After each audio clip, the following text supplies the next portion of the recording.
হাতে দিও গোসল, না ফেলিও চোখের জল, আমার জন্য দুয়া কইরো তুমি।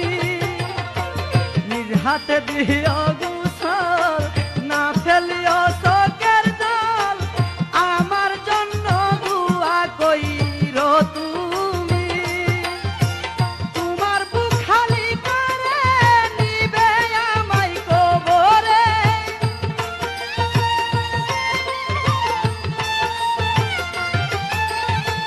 তোমার বুক খালি করে নিবে আমায় কবরে, করনে দিও